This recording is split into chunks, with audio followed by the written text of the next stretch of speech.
Setiap orang pasti mempunyai masalah dalam hidupnya. Hanya saja, masalah yang dihadapi setiap orang itu berbeda-beda. Ada yang bermasalah dalam ekonomi, bermasalah dalam keluarga, bermasalah dalam percintaan, dan juga masalah-masalah yang lain.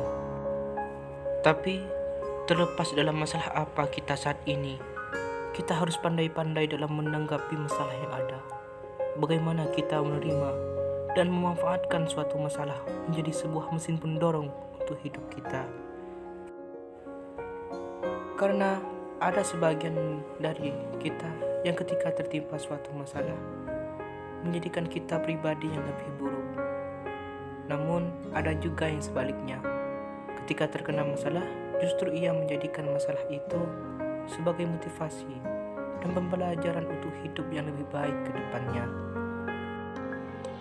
Kita pastinya bertanya-tanya, kenapa sih mereka bisa menjadikan suatu masalah sebagai motivasi? Jawabannya sebenarnya hanya satu, yaitu mindset atau pola pikir kita.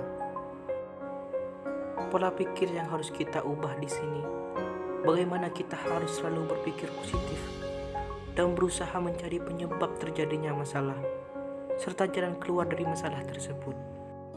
Karena terkadang masalah yang kita hadapi tersimpan suatu manfaat yang luar biasa untuk hidup kita.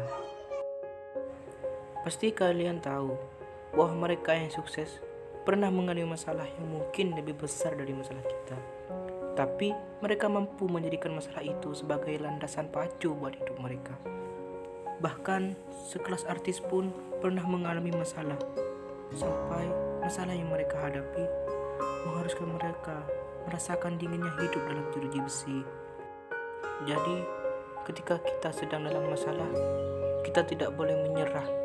Kita harus tetap bangkit. Jadikan setiap masalah sebagai landasan, sebagai motivasi untuk kesuksesan masa depan kita.